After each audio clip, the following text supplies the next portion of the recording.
extra.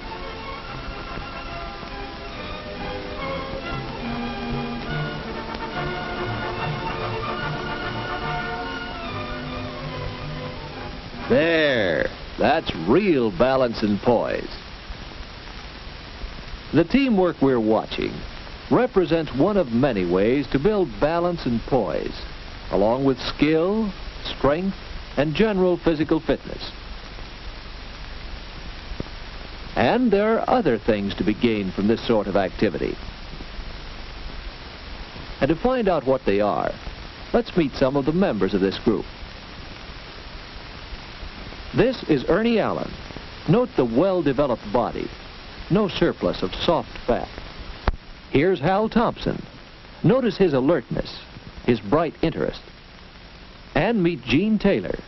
She's a living example of poise and confidence. Anyone in the acrobatics club could tell us a story of how much he has gained from it. But we'll concentrate on these three: Ernie, and Jean, and Hal. First, Ernie. A year or so ago, Ernie was in a run-down condition. He always seemed to have a cold or sore throat. Any sickness that was going the rounds was bound to get Ernie. And sometimes there were more serious illnesses. Finally, as Ernie was recovering from this one, the doctor suggested a 3-point program for health: sleep, regular rest, right eating, a sound, balanced diet, and exercise when Ernie felt stronger. Ernie's instructor gave him the cues. Don't overtire. And while Ernie built himself up for the time when he could actually play basketball, he was learning the skills of the game. As time passed and Ernie grew stronger, he increased his daily quota of activity. And it's important that it be regular. And Ernie tried some exercises to supplement his sports program. Here's one to build up those abdominal muscles. It wasn't long before Ernie began to feel the benefits of his regular exercise. A little exercise every day. Here's a trunk stretching exercise to strengthen the nut muscles. See how the hips act as a pivot. Ernie still has a cold now and then, but now that he's stronger, he can shake off illnesses more readily.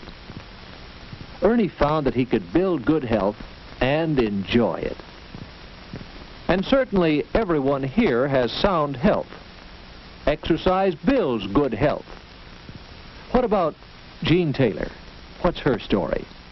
We've remarked on Jean's poise and self-confidence, but not so long ago, Jean felt lethargic and awkward. And feeling awkward, well, let's see what happens. Yes, Jean was pretty shy. Jean wondered if she could do something to make friends easier. A couple of days later, she was still wondering. And then she saw one way other people make friends. That's right, engage in sports.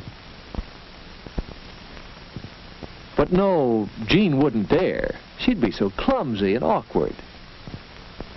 But the point is, of course, that you have to learn how to play. Jean thought she might try it. Maybe once she learned the skills of the game, she would gain poise and self-confidence. So Jean finally took the big first step and got started with some physical activity. Besides badminton, Jean used simple exercises to build control of her muscles for better posture. Here's a good exercise to develop poise and balance. It's called a tour jeté. Over a period of days, try to increase the number of times you can do this before getting tired. Jean's exercises improved her badminton and her poise. She had started out wanting to meet a few people, to make friends. So when Hal invited her to join the acrobatics club, don't think Jean wasn't pleased. Yes, Jean made social contacts and friends. That's another way exercise has helped. Jean's a happier girl, as well as a healthier one. Now, what got Hal started with the acrobatics club? He has plenty of social contacts, and he has enjoyed fairly good health. So what was his need for physical activity? Not long ago, Hal was all work and no play. He took his studies seriously, which is all right, except that he didn't give himself time for anything else. Study, study, study. And then, after school, a job, filing papers. And that work is no more active than studying. So it's not surprising that Hal began to make mistakes.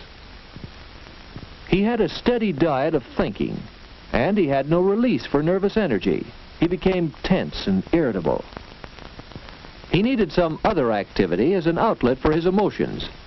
Some activity more strenuous than shutting file drawers and holding books. Hal had to find out for himself that he needed physical activity. Then one day he found this passage. Physical activity can provide excellent release for nervous tensions. Exercise increases the rates of respiration and circulation and serves as a stimulus as well as a release for nervous tension. The pleasing tiredness that follows exercise promotes complete relaxation. Well, to Hal, that meant just one thing. He determined to have a program of exercise. So, after talking it over with his physical education instructor, he learned a few exercises that led him to an interest in tumbling. Try this to stretch the muscle fibers and tendons at the back of your knees. Go easy at first, until you feel the stiffness leaving. Hal usually spends some time chinning to strengthen the muscles of his upper arms, shoulders, and back. By taking time for some exercise every day, Hal finds an outlet for his nervous tension and does even better work at his studies and on the job. What of the others of this group? Why are they here? Probably their reasons are similar to Ernie's and Jean's and Hal's reasons.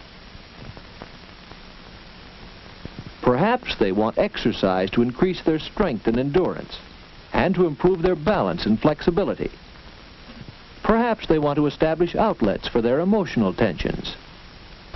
Perhaps they want to gain poise and self-confidence and meet new friends.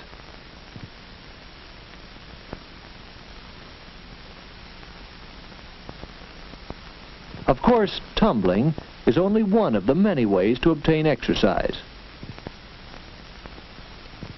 Athletic sports involve team play and team competition, and so are especially good ways of building health and releasing emotional tension. These activities bring large groups of muscles into action and train groups of muscles to work together. And milder, less vigorous sports still have the advantage of outdoor activity. And although not everyone can take part in team athletics, almost anyone can find some source of exercise with little or no equipment. Talk it over with your physical education instructor or your doctor. It's up to you to see that your body gets the activity it needs for better physical and mental health.